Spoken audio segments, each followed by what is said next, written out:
আসসালামু আলাইকুম আপুরা ভাইয়ারা, সবাই কেমন আছেন? আল্লাহর রহমতে অনেক ভালো আছেন। সবাইকে ঈদ মোবারক। আজকে থেকে স্টার্ট রুটি বানানো। সকালবেলা ১ মাস অনেক শান্তি আছিলাম। ভোর রাত্রে ভাত খাই, নামাজ পড়ে এক ঘুম দিতাম। ঘুমের থেকে ১০টা বাজে, ১০টা ১১টা, কোনোদিন ১টা, কোনোদিন ২টা বাজে উঠতাম। উঠে জোহরের নামাজ পড়ে আস্তে ধীরে কাজকর্ম করতাম। কত যে শান্তি আছিল রমজান মাস। এখন আবার শুরু হয়ে গেছে। সকালে ভোরে উঠি, নামাজ পড়ে নাস্তা রেডি করা, বাসার কাজকর্ম। আগের রুটিনে ফিরে আসতে একটু সময় লাগবো। মানে আলসি লাগে এখন, সকালবেলা কোনো কাজকর্ম করতে অনেক আলসি লাগে। কিন্তু আলসি লাগলে তো আর হবে না, সবাইকে তো খাবার দিতে হবে। এখানে রুটি তৈরি করব, তাই আটা গুলে নিচ্ছি। এগুলা আটার রুটি তৈরি করতেছি আমি। আমরা আটা দিয়ে রুটি তৈরি করি সকালবেলা, বেশিরভাগ রুটি তৈরি করি। অন্যান্য খাবারগুলা একটু কম তৈরি করি, তারপরও তৈরি করি। যে চিতল পিঠা, খোলা যায় পিঠা, কিন্তু রুটিটাই বেশি খাওয়া হয়। রুটি তৈরি করব আর সিম, আলু ভাজি করব একসাথে মিক্স করে। সিম কয়টা আছে, সিম রান্না করলে কেউ খাইতে চায় না, দেখি ভাজি করলে খায় কি না। তার মধ্যে কোনো জিনিস যদি নষ্ট হয়ে যায় তাহলে কিন্তু খুব খারাপ লাগে। এত টাকা দিয়ে কিনে এনে খাবার নষ্ট করতে খুব কষ্ট লাগে। এখানে রুটিগুলো আমি বেলে এখন সেঁকে নিতেছি। আর এখানে আমাদের বেড়ালগুলো আমার পায়ের চারপাশে খালি গুড় গুড় করে হাঁটতেছে। আমি যখন রান্নাঘরে আসি তখন সাইডোটা আমাদের রান্নাঘরে চলে আসে, কিন্তু আমি একদম পছন্দ করি না, আমার ভাল লাগে না বেড়াল। পাশের বেড়ালের প্রচুর পশম উঠে, দেখা যায় বাসা নোংরা হয়ে যায়। সবসময় বাসা পরিষ্কার রাখতে হয়। তার মধ্যে দিন মনে আমি ৬-৭ বারে বাসা ঝাড়ু দিই। ওদের জন্য মানে আমার এতবার বাসা ঝাড়ু দিতে হয়। তার মধ্যে প্রত্যেকদিন আমার ফ্যান মুছতে হয়, ফার্নিচার মুছতে হয়, বাসা মুছতে হয়। প্রত্যেকদিন আমার মুছতে হয়, কারণ বেড়ালের পশম দেখা যায় সবখানে পড়ে যায়। তার মধ্যে একটা জিনিস ওদের ভালো গুণ হইলো, ওরা কোনো খাবারের মধ্যে মুখ দেয় না, বা আমরা যখন খাইতে বসি তখন আমাদের মানে খাবারের চারপাশে আসেও না, ওরা দূরে থাকে। কিন্তু ওদের পশম, প্রচুর পশম ওঠে ওদের, এজন্য আমার এত বেশি ভাল লাগে না। এখানে আমি আজকে ভাতও রান্না করব, তেহারিও রান্না করব।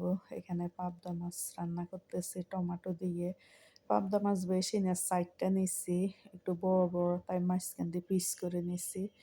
আর একটু পালং শাক রান্না করতেছি, চিংড়ি মাছ দিয়ে পালং শাক দিয়ে রান্না করতেছি। আর পাবদা মাছ টমেটো দিয়ে রান্না করতেছি। এগুলি আজকে রান্না করতেছি। এ দুইটা সবজি রান্না করব, মাছ আর হইলো শাক।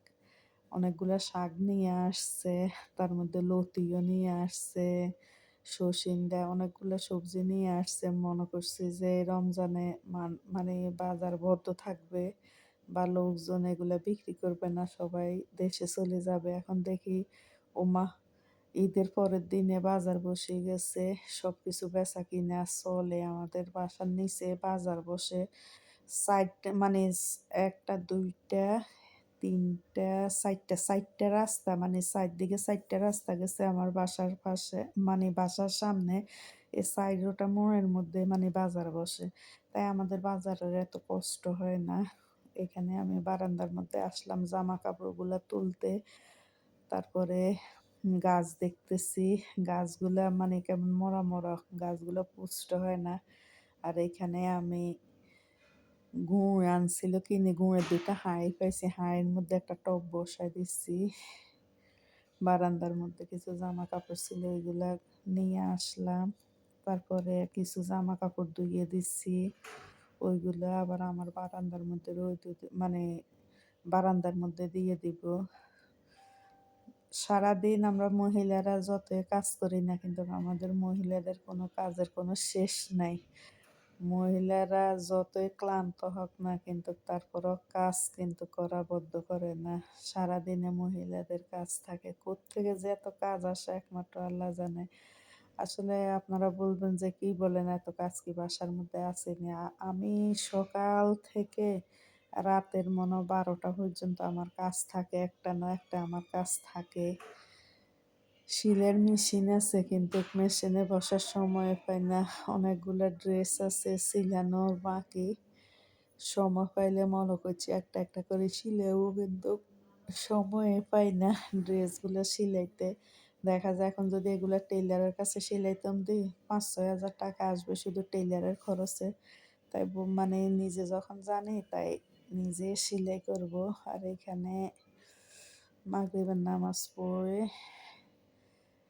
আসলাম, রান্নাঘরে যাই দেখি কি নাস্তা রেডি করব। বেশি কিছু তৈরি করব না। আমরা মানুষ বেশি না ৩-৪ জন মানুষ। আমার ছেলের ফ্রেন্ডের বাসায় গেছে। মেয়েটাও আজকে অনেক দিন থেকে অসুস্থ, পক্স উঠছে গায়ে। আমার মেয়েটা কত শখ করছে ঈদে জামাকাপড় পরে বান্ধবীদেরকে নিয়ে একটু বাইরে যাবে, একটু ঘুরবে। কিন্তু আমার মেয়েটা মানে পুরে অসুস্থ, ঈদের ড্রেসও পরতে পারে নাই, তার মধ্যে কোনো দিকে যাইতেও পারে না। খুবই অসুস্থ। দোয়া করবেন একটু আমার মেয়েটার জন্য। আর এখানে আমি আস্তে